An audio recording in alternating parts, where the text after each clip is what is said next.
Hello everybody and welcome back to another Guild Wars 2 video. So as a forewarning to this video, I am going to be talking about RNG, loot boxes, and as another warning, I am an ArenaNet partner, so take what I say with a grain of salt because I may have inherent biases, but I'm talking today about the recent change to the mount skins that happened, or rather, the addition of mount skins to the gem store for Guild Wars 2. If you didn't know, Guild Wars 2's recent expansion, Path of Fire, added a collection of mounts that you can unlock throughout the game, including a Jackal, a Skimmer, a Skipper, and a Griffin, and a Raptor. So those are the 5 mounts you can unlock in the game. The Griffin takes a lot more work and costs 250 gold to unlock after you finish the rest of Path of Fire. And we're going to be talking today about the addition of skins for these mounts. So recently the Halloween patch just dropped. It's finished now, but they added some spooky skins to the collection for the mounts. So I can show off some of these. If we go to the Raptor here, as you can see, there is a spooky skin for it, which has a cool little particle effect. This came in a bundle of 5 with each of the other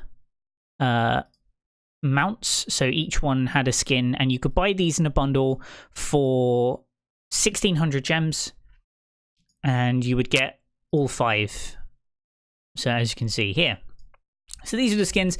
This was 5 skins for 1,600 gems, which is still pretty pricey, but you know, it was a reasonable price, I think, for getting a full pack of 5.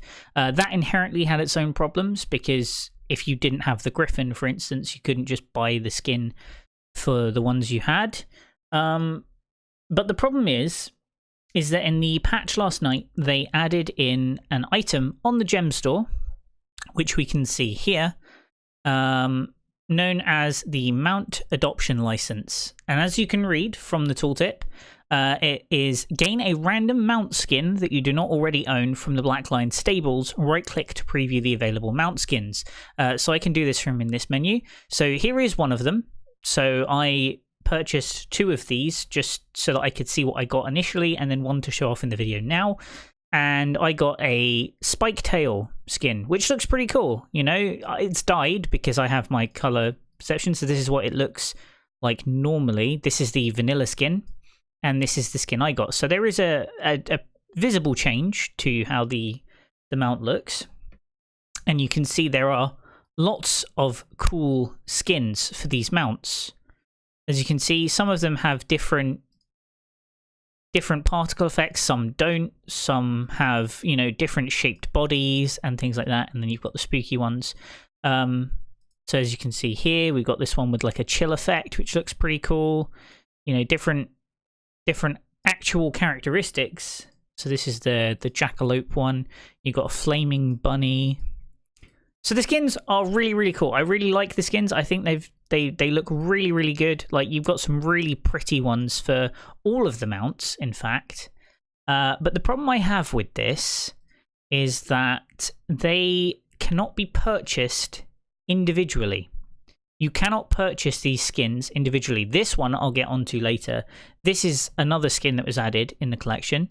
So you've got some really cool skins here. Like, I love the look of some of these. They have some really cool particle effects and things like that, you know, and they look really cool. This one is one of my favorites. I really like that. And then you've also got the Griffin skins, and there are a couple of problems with the Griffin skins in particular, but they all look phenomenal, quite frankly. I love the look of them. I think they look incredible. This one is one that I personally would really love to own, and I think they look great. The problem is, you don't get to decide which ones you get. You have to buy these things, which are the Mount Adoption Licenses. And as I said earlier, you gain a random mount skin with one of these. And you might be saying, that's not too bad. You know, you've got 30 skins there, you could get one. There are a couple of problems. First off is the price. 400 gems. That is approximately €4 to €5, or £4 to £5, depending on where you are located. In dollars, I think it's $5 or $6, something like that. So you pay $5 to $6 or euros or whatever to get a chance at one of those 30 skins I just showed off. You don't get to pick what type, so you can't say, oh, I want a Jackal skin, I'll go for the Jackal adoption licenses. You can't do that. It costs 400 gems each try, and keeping in mind that you just got the 5 spooky skins, or 1600 gems, this thing you would get 4 skins for, so it's automatically less value for money, because for the same price, you're getting 1 less skin from the get-go. And then additionally, if you wanted to get all 30 skins, it would cost you 9,600 gems. And that's with the discount, because they actually have an additional item down here, which will automatically unlock the 30 skins for 9,600 gems. That comes to approximately £103 to unlock all of them. If you want that additional skin that I showed off earlier, the reforged Jackal skin, that's another 2,000 gems. Just under £20, or just over actually. So if you want all of those new skins, that's £124 something. Now, some people might have the argument, and it is a perfectly valid argument, that paying for skins is fine. And I agree, I don't mind paying for skins in this game. And some people may argue that it doesn't matter that it's RNG, because that's how they want to spend their money. And again, that is perfectly fine.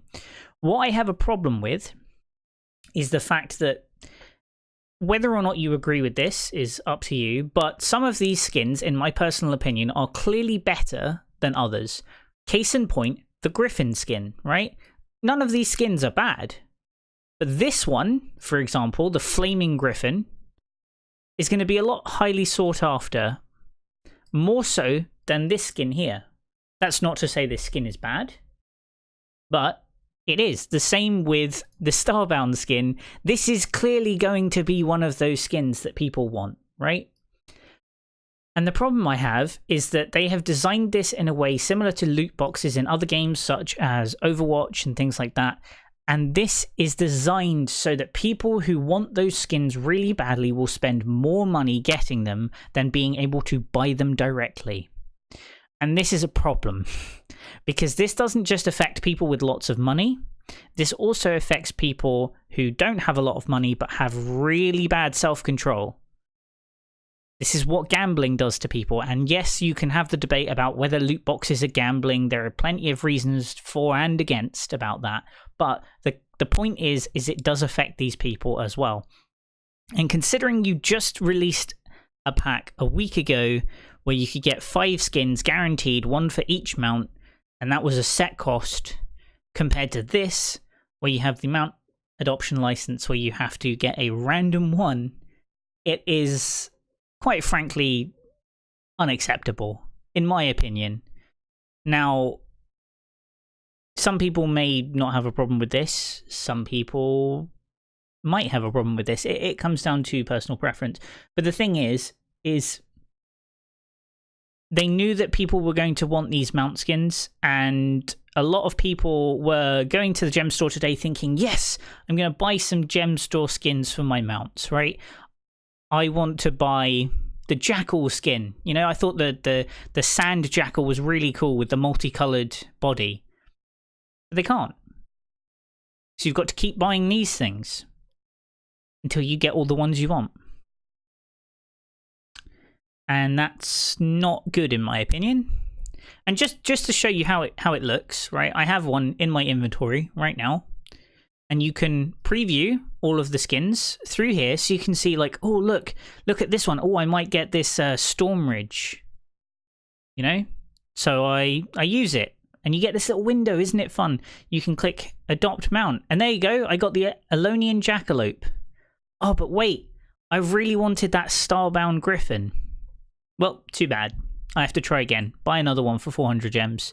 Or buy the whole pack. And the pack itself has a problem as well. Because you remember I mentioned those spooky skins you could get? You could get those spooky skins for the mounts here. Those are included in the 30. So if you already bought this, you get 5 contracts at the end you can't use. So that's more money that you've wasted because you didn't have to buy 5 of those, but you can only buy them in a 30 pack or individually, which is more expensive. And you could get really unlucky. You could go for this skin and unlock 29 other skins before you get this one, and then you've just spent £130, £140. And I think that is not really appropriate considering how they did it before. Let alone charging £20 for this skin here. This is £20, right? Is it a cool skin? Hell yeah, it's a cool skin. But this is more expensive than the other bundle of 5 altogether. And that bundle of skins is more expensive, that 30 pack of skins is more expensive than the expansion for the game. Which I personally don't agree with, but again, it's up to you. Now, my takeaway from this is also not just the fact that you have this inherent problem, because these mount collection things, these contracts, you can get skins for mounts you don't have. So, if you don't know, as I mentioned earlier at the beginning of the video, the Griffin skin costs 250 gold to unlock. This can unlock Griffin skins. You don't get to choose what skins you get. You can unlock a Griffin skin. Now, I saved up a lot of money in Guild Wars 2. I don't pay for gems that often. If I buy gems, it's for a specific thing that I'm buying, right? So I don't do the whole gems to gold or anything like that, right? So I saved up my cash in-game, my gold, and I bought the Griffin for 250 gold, right? And there was a big quest line for it, and it was great, absolutely amazing. But there are some people who don't get those. There are some people who don't have 250 gold to buy a Griffin, and they can buy one of these for 400 gems and get a skin for a mount they don't own and probably won't own. And that really, really, really grinds my gears. Now, I don't know why they decided to do this. I don't know who decided to do this. And quite frankly, it doesn't matter who decided to do this. But as an ArenaNet partner, I feel like this is the wrong direction for the game to be taking. And there are people who have come up with very reasonable arguments against what I'm saying, how it's purely cosmetic and it shouldn't affect gameplay, so people shouldn't have an issue with it, and I totally get that. You know, I understand that some people argue that it's their money and they can spend it how they want, and again, I agree, it's your money, you can spend it how you want, but in my personal opinion, I don't think that RNG loot boxes, which is effectively what these are, is the correct way to do it. And my personal preference of how this would be done would be to just have these skins available, because I know people who do want those basic looking skins, the ones without the particle effects. There are a couple in there that I would like myself, and I was willing to buy them if I had been able to purchase them directly, and I wouldn't even mind if the gem costs were different. You have a 2000 gems skin here, right? It looks really cool. Now, personally, I think that's still too expensive, but I would be more than willing to have it the same way the glider skins works. Like here, Abaddon's glider, 400 gems. I can get that specific glider that I want right there for 400 gems. But I can't get the really nice mount skin that I want, right? Like the Twin Sands, for instance. I can't just buy that. I have to gamble for it. And whether or not you agree with the term gambling is up to you. You can call it what you want, gambling. You can call it, you know, purchasing a chance or whatever. But that really, really does bother me. And I really hope that ArenaNet will consider this. And there's been a lot of debate about this online, including on the Guild Wars 2 subreddit. And I really, really, really hope that they reconsider how they're doing this. Because this Mount Adoption License 30 pack only lasts for 7 days. And then you're paying even more money if you want all 30. Because for 10, it's 3,400 gems, which is already more than 9,600 if you buy 3 packs of them. So I really, really do hope that ArenaNet at least take this to heart and don't do this again. Because for me, it's just turned me off spending money on this game after I've already clearly spent money on this game. You know, I'm wearing paid cosmetics right now on my character. And I was very willing to pay a pretty significant amount of money for some of these skins for the mounts, and the fact that I cannot do that without gambling my money away really, really upsets me. But that is my opinion. I hope you all took something out of this video, and as always, I will see you guys next time.